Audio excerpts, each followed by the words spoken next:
Bugun sizlar bilan qanday rivojlanishning buzilishlarida autizmga o'xshash belgilar kuzatilishini tahlil qilish mavzusida suhbatlashamiz. Mavzu rejalari: birinchisi, rivojlanish buzilishlarida autizmga o'xshash belgilarni aniqlash. Autizm va boshqa rivojlanish buzilishlarining asosiy farqlari. Autizmga o'xshash belgilarning kundalik hayotdagi ta'siri va muammolari. Rivojlanish buzilishlari va autizm. Rivojlanish buzilishlari, jumladan autizm spektri, bolalarda kommunikatsiya va ijtimoiy muammolar, takroriy harakatlar bilan tavsiflanadi. Autizm, Asperger va Retta sindromlari keng tarqalgan turlari hisoblanadi. Ularni tushunish, tashxis va davolashda muhim ahamiyatga ega. Autizmga o'xshash belgilarni tahlil qilish. Autizmga o'xshash belgilarni aniqlashda psixologik testlar, kuzatuv va intervyular muhim. Belgilarning davomiyligi, kuchi va rivojlanish bosqichlariga e'tibor qaratiladi. Rivojlanish buzilishlarida aloqa muammolari, takroriy harakatlar va cheklangan qiziqishlar kuzatiladi. Autizm va rivojlanish buzilishlari. Autizm spektri buzilishi va rivojlanish buzilishlari o'rtasidagi asosiy farqlar aniqlanadi. Autizm keng spektrli bo'lib, ular ijtimoiy aloqada qiyinchiliklar va takroriy odatlarni o'z ichiga oladi. Autizm belgilari orasida aloqa qiyinchiliklari, takroriy harakatlar va cheklangan qiziqishlar mavjud. Rivojlanish buzilishlari ham shunga o'xshash belgilarga ega bo'lib, ammo ularning keng tarqalgan turlari va xususiyatlari farq qiladi. Rivojlanish buzilishlarining turlari: autizm, tishlash buzilishi va intellektual rivojlanish kechikishi. Har bir tur o'ziga xos xususiyatlar va ehtiyotkorlikni talab qiladi.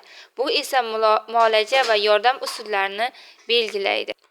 Rivojlanish buzilishlarining ta'siri. Rivojlanish buzilishlari, jumladan autizm, ijtimoiy va psixologik rivojlanishga ta'sir qiladi. Bu muloqot va ijtimoiy aloqalarni buzadi. Masalan, autizmda ijtimoiy qobiliyatlar sekin rivojlanadi. Autizm va boshqa buzilishlar o'rtasidagi farqlar muhim.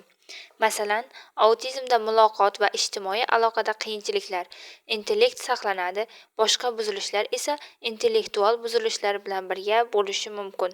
Buzilishlarda autizmga o'xshash belgilarni aniqlash muhim. Bu kechiktirilgan tashxislarni oldini oladi.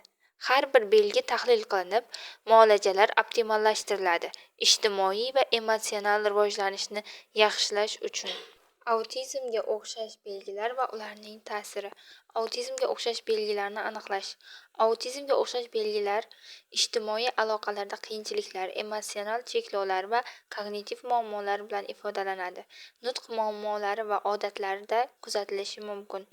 Bu belgilar erta aniqlash va muolaja uchun muhimdir.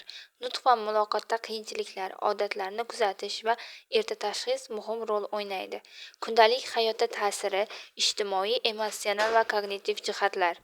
Kundalik hayotda ta'sirlar: aloqa qiyinchiliklari, o'zini ifoda qilish muammolari va ijtimoiy faoliyatda qatnashish qiyinchiliklari ko'rinadi. Ta'sirlar shaxsiy va ijtimoiy hayot sifatiga ta'sir qiladi.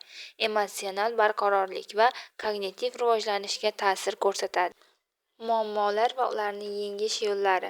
Autizmga o'xshash belgilar bilan bog'liq muammolar, kechikishlar, tushunmovchiliklar va rivojlanish qiyinchiliklari hayot sifatiga ta'siri. Bu muammolar oilada va jamiyatga stress, izolyatsiya va tushunmovchiliklarga olib keladi. To'g'ri tushunish va qo'llab-quvvatlash muhim. Ta'lim, terapiya va qo'llab-quvvatlash dasturlari muammolarni kamaytirishga yordam beradi. Xulosa qilib aytganda, rivojlanish buzilishlari va autizm o'rtasidagi bog'liqliklarni tahlil qilish muhim. Erta tashxis va muolajalar hayot sifatini sezilarli darajada yaxshilash imkonini beradi. Rivojlanish buzilishlarini to'g'ri tushunish va autizm bilan farqlash muhim. Erta aniqlash, muolaja va hamkorlik yordamida muammolarni yengib o'tish va sog'lom rivojlanishni ta'minlashi mumkin. Sizga yetkazmoqchi bo'lgan ma'lumotlar shundan iborat edi. E'tiboringiz uchun rahmat.